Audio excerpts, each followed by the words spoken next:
Olá, tudo bem? Vamos para mais um tema? Certamente você deve ter assistido o filme que foi gravado em 2005, O Exorcismo de Emily Rose. Sim, esse filme foi baseado numa história real de uma jovem chamada Anneliese Michel, nascida em 21 de setembro na cidade de Leipzig, na Alemanha. Essa história intrigou durante anos. Houve pessoas envolvidas que foram para julgamentos, inclusive a própria família. Vem comigo, ajude-me a desvendar os bastidores desse fato.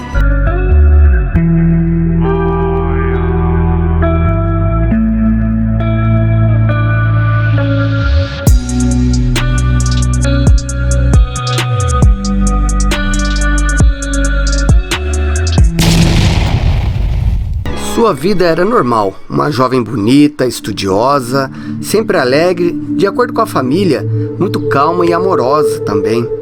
Porém, em 1968, aos 16 anos de idade, Anneliese começou a ter convulsões e sintomas epiléticos e passou a ver vultos e coisas estranhas.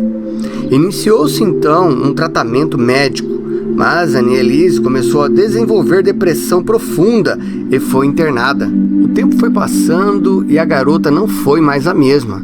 Sempre estava deprimida, com medo e passou a repudiar tudo que se referia a Deus.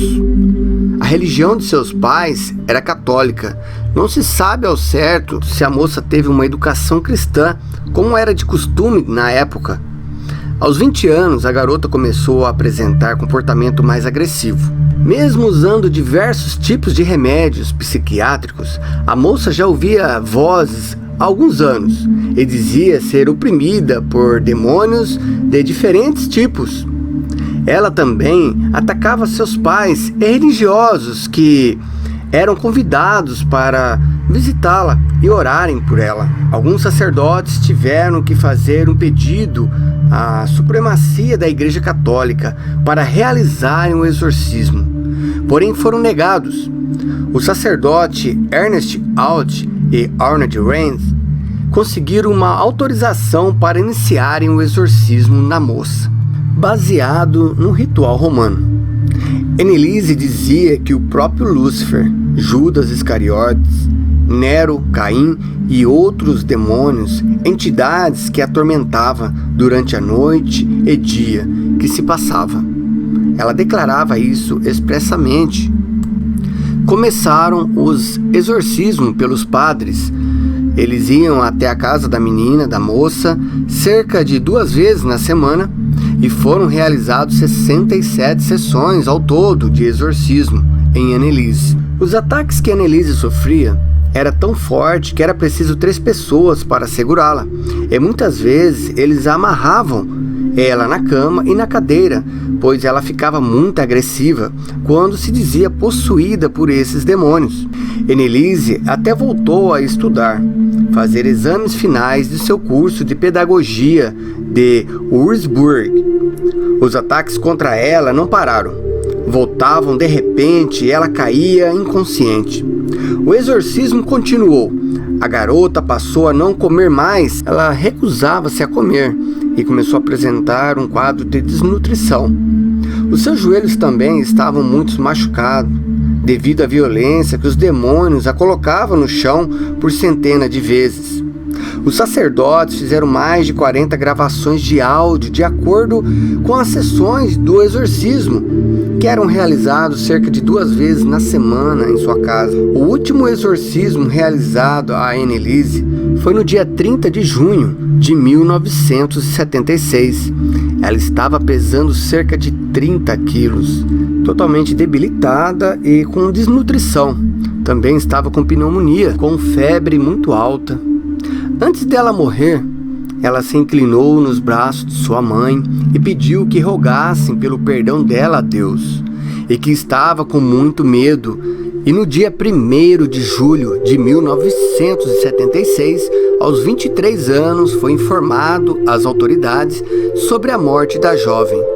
Os promotores desse caso levaram mais de 2 anos para acusar os exorcistas, os sacerdotes e os pais de Annelise. No processo, os promotores alegavam que houve negligência por parte dos pais e até mesmo dos exorcistas, porque eles suspenderam o tratamento que a jovem estava passando, tratamento médico e medicamento, e também poderiam ter buscado ajuda para que a menina viesse a se alimentar novamente, pois a mesma não estava fazendo. O laudo declaravam que a jovem teria morrido de fome e que as pessoas envolvidas no exorcismo não fizeram muito por ela, como obrigá-la a comer.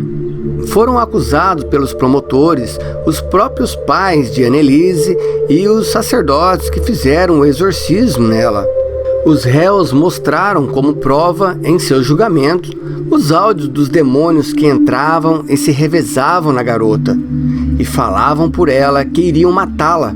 Línguas estranhas também ela falava durante as sessões, como aramaico, grego e hebraico. Os pais de Annelise foram condenados por 6 meses de prisão, mas nunca cumpriram essa pena, pois entraram com outro recurso perante o juiz, que entendeu que a perda maior era a sua própria filha, e não havia punição para eles que não fosse maior do que essa. Os padres receberam pena de 3 anos, em liberdade condicional. Os pais de Annelise nunca mudaram os discursos em relação à possessão que a filha passava. Eles diziam que a filha travou uma grande luta espiritual, a qual os demônios queriam matá-la e destruí-la. De acordo com os pais, esses demônios atacavam sua mente e atacavam seu próprio corpo até destruí-la totalmente. Vamos fazer uma análise com a Bíblia, de acordo com esse tema? Em Marcos capítulo 16, versículo 17 ao 20, Jesus disse: "E estes sinais seguirão os que crerem, em meu nome expulsarão os demônios." Em Marcos capítulo 1, do 21 ao 39, Jesus expulsa um espírito maligno na vida de um rapaz, e esse espírito o atormentava com convulsões violentas, e Jesus o liberta. O comportamento desse jovem é muito parecido com as reações e convulsões de Annelise, você não acha? O que houve de errado no exorcismo de Annelise? Faltaram com sabedoria e cuidado com a jovem? Seguiram apenas um rito e não tiveram fé e conhecimento para realizar tal exorcismo? O que você pensa sobre isso? Em Mateus capítulo 17, do 21 ao 23, Jesus expulsa um demônio de um menino e diz aos seus discípulos que não conseguiram expulsar esse mesmo demônio, pois essa casta de demônios só sai com jejum e muita oração. Teria faltado esses elementos para os padres expulsarem os demônios da jovem Annelise? O que se sabe, uma grande luta foi travada pela vida de Annelise Mitchell. Fica a pergunta para você: teria o diabo e seus demônios vencido essa batalha contra essa jovem? Ou as pessoas envolvidas, os personagens que participaram dessa guerra espiritual não tiveram a sabedoria ou talvez o conhecimento certo para lidar e enfrentar todas essas hostes malignas? Deixa o teu comentário, eu quero ouvir de você. Ficai atento e vigiai, porque o diabo é o vosso adversário e fica rugindo, rodeando como leão, querendo tragá-lo. Você tem uma ótima semana. Até mais.